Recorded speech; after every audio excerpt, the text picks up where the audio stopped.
साल 1857 जब Indian history में आज़ादी के लिए सबसे पहला और सबसे मेजर रिवॉल्ट लड़ा गया था ब्रिटिशर्स के खिलाफ। लेकिन अनफॉर्चुनेटली इंडिया इस रिवॉल्ट में हार गया था, क्योंकि ब्रिटिशर्स के हाथ एक ऐसी चाबी लगी थी जिसने सभी इंडियंस के दिमाग खोल दिए थे। उस चाबी का नाम था डिवाइड एंड रूल। साल 2024 भारत से अब ब्रिटिशर्स जा चुके हैं, लेकिन आज भी इंडिया के हर एक कोने में इस चाबी का बहुत ही प्रॉपर तरीके से यूज़ किया जा रहा है। कितना आसान हो गया है लोगों को मेन टॉपिक से भटकाकर ऐसी जगह ध्यान लगवाना जहां सिर्फ विनाश है। मेरा आप सभी से एक सवाल है, क्या इंडिया एक इंडिपेंडेंट कंट्री है? क्या आप अपनी फ्रीडम एंजॉय कर पा रहे हैं? क्या आप श्योरिटी के साथ ये कह सकते हैं कि आपके फ़ोन में इंस्टॉल कुछ सोशल मीडिया ऐप्स आपके डिसीज़न को इम्पैक्ट नहीं कर रहे? और एट द एंड ये सोशल मीडिया ऐप्स किसके कंट्रोल में हैं? हर रोज़ हमारी थाली में जहर परोसा जा रहा है। हर रोज़ हमारे परिवार कई खतरों से बचकर घर आ रहा है। हर रोज़ हमारी कमाई कोई और खा रहा है, लेकिन हमारा ध्यान सिर्फ इस चीज़ पे है कि किस एरिया में कितने हिंदू हैं और कितने मुस्लिम। जब साथ रहने वाले नहीं रहेंगे, थाली में खाना नहीं रहेगा, तो कहाँ ले जाओगे ये नफ़रत? बचपन में आपने एक कहानी सुनी होगी, बिल्ली, बंदर और रोटी की। शायद एक बार फिर आपको वही कहानी पढ़ने की ज़रूरत है। उसमें भी दो बिल्लियों की लड़ाई में बंदर रोटी ले जाता है। ठीक यही रूल इंडिया के हर एक कोने में आज देखा जा रहा है। क्या आपको पता है ग्लोबल फूड सिक्योरिटी में इंडिया की रैंक 68 है। ये बस इंटरनेशनली दिखाया गया एक आंकड़ा है, ये पूरा सच नहीं है। सच क्या है ये मैं आपको इस वीडियो में आज दिखाऊंगा। आप अपने दिन की शुरुआत करते हैं टूथपेस्ट से, लेकिन क्या आप जानते हैं मार्केट में मिलने वाले कुछ फेमस ब्रांड्स जिनका नाम मैं इस वीडियो में नहीं ले सकता, वो अपने टूथपेस्ट में ट्राइक्लोसिन, SLS, टाइटेनियम डाइऑक्साइड और फ्लोराइड जैसे हार्मफुल केमिकल्स का यूज़ करते हैं। और मुबारक हो, ये सारे ब्रांड्स FSSAI द्वारा अलाउड है। भारत में लोग दिन की शुरुआत सुबह की चाय से करते हैं, लेकिन क्या आप जानते हैं चाय में पड़ने वाली चीनी को उसका वाइट कलर कैसे मिलता है? फिल्ट्रेशन के बहुत सारे मेथड्स में से सबसे हाईली नोन और सबसे चीपर मेथड जो शुगर को उसका वाइट कलर देने के लिए सबसे ज़्यादा इंडियन मार्केट में यूज़ किया जाता है, वो है बोन चार मेथड। इस मेथड में फिल्ट्रेशन के लिए एनिमल की बोन्स का यूज़ किया जाता है। इसके अल्टरनेटिव में आप शहद यानी हनी का भी यूज़ कर सकते हैं। लेकिन एक सेकंड, क्या आप श्योरिटी के साथ ये कह सकते हैं कि मार्केट में मिलने वाला हनी यानी शहद अडल्ट्रेटेड नहीं है? दिन की शुरुआत इतनी शानदार होने के बाद अब बढ़ते हैं हम अपने नाश्ते और लंच की तरफ, जिसमें मोस्टली लोग ग्रीन वेजिटेबल्स खाते हैं। लेकिन क्या आप जानते हैं आपकी थाली में रखी ग्रीन वेजिटेबल्स की ग्रोथ को मल्टीप्लाई करने के लिए उस पे कितने तरह के हार्मफुल केमिकल्स और पेस्टिसाइड्स डाले जाते हैं? जो लोग ग्रीन वेजिटेबल्स की जगह नॉनवेज खाते हैं, उनके लिए ये न्यूज़ और भी शानदार है, क्योंकि चिकन्स की फास्ट ग्रोथ के लिए उन्हें हार्मोन्स के कुछ इंजेक्शंस दिए जाते हैं, जिससे उनकी ग्रोथ और तेज़ी से होती है और वो कटने के लिए तैयार हो जाते हैं। यही सेम होता है एग्स के साथ। अब बचा वेजिटेरियंस का सबसे फेवरेट फूड पनीर। इसके बारे में बोलकर शायद मैं अपना टाइम वेस्ट करूँगा, क्योंकि आप सभी जानते होंगे कि आजकल फेक पनीर बिकना कितना आम हो गया है। और thanks to our food department जो अपना काम इतने अच्छे से कर रहे हैं कि आज की डेट में फूड लाइसेंस मिलना पेपर लीक होने जितना आसान हो गया है।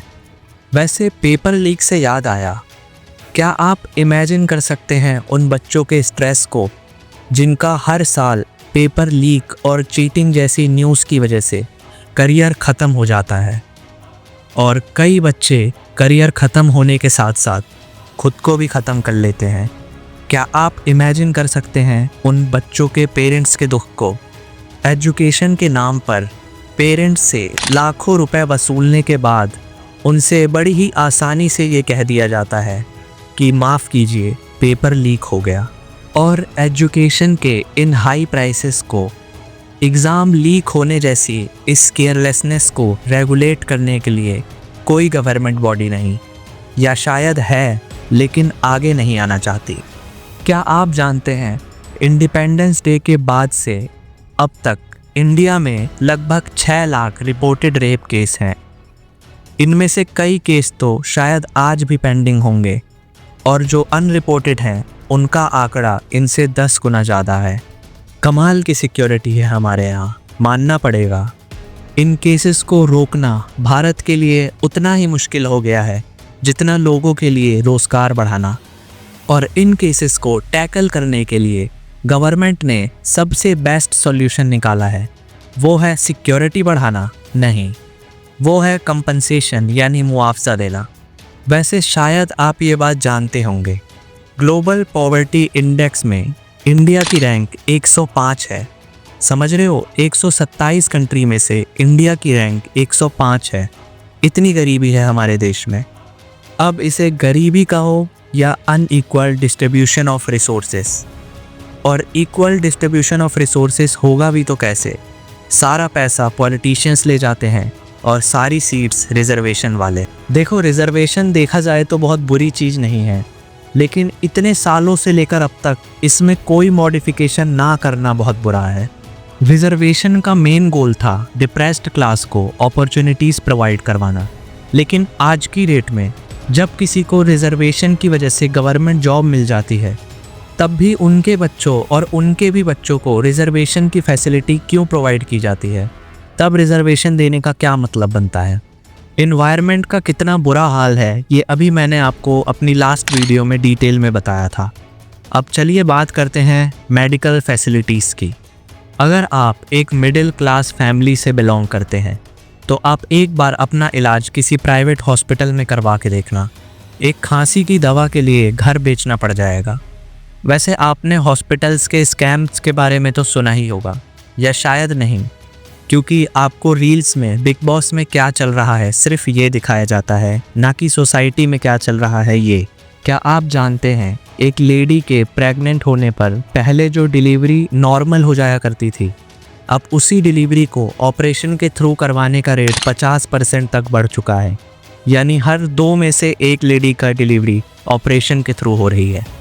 क्या ये आपको नॉर्मल लगता है?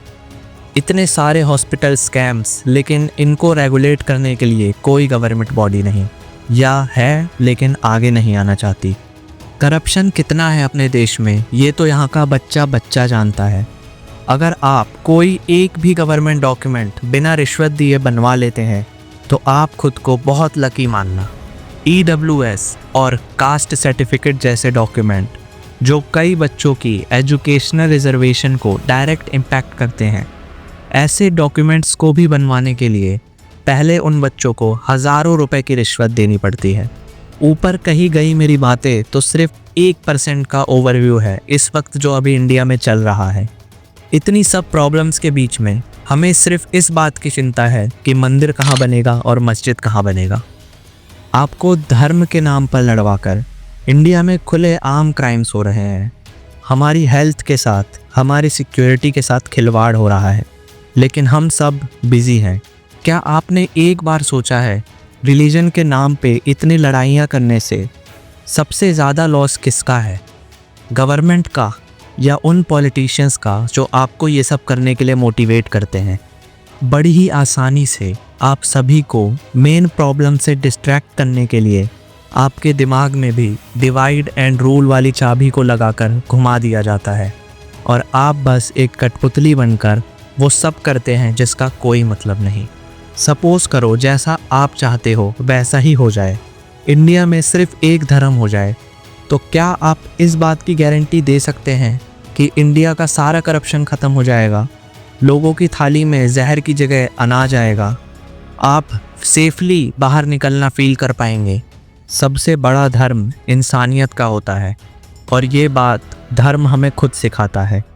सवाल करो, सरकार से जवाब मांगो, क्यों इतनी सारी प्रॉब्लम्स पे ध्यान ना देकर उन बातों पे ध्यान दिया जा रहा है जो हमारे देश को डेवलप्ड करने की जगह उसे और कई साल पीछे खींच रही हैं।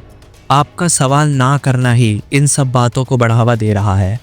आज के टाइम पे इतने ब्रूटल से ब्रूटल केसेस को इस तरह दबा दिया जाता है जैसे वो कभी एग्जिस्ट ही नहीं करते थे।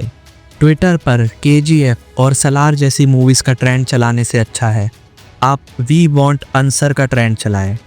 हो सकता है कुछ दिनों बाद आप ये वीडियो भूल जाएं, लेकिन क्या पता आपकी की गई कुछ दिनों की मेहनत से किसी की लाइफ सेव हो जाए। इस वीडियो को लाइक और सब्सक्राइब करने से बेहतर होगा इसे शेयर करना। ठीक वैसे ही जैसे हर ब्रूटल केस के बाद आप सभी अपने इंस्टाग्राम स्टोरी उस ब्रूटल केस से भर देते हैं और टैग में आप लिखते हैं वी वांट जस्टिस, लेकिन आज वो टैग बदलिए, वी वांट जस्टिस नहीं वी वांट आंसर लिखिए और इस वीडियो को अपनी स्टोरी पे लगाकर उन सब तक पहुंचाइए जो अब तक डिवाइड एंड रूल की चाबी से घूम रहे हैं। मेरे लिए नहीं, इनके लिए।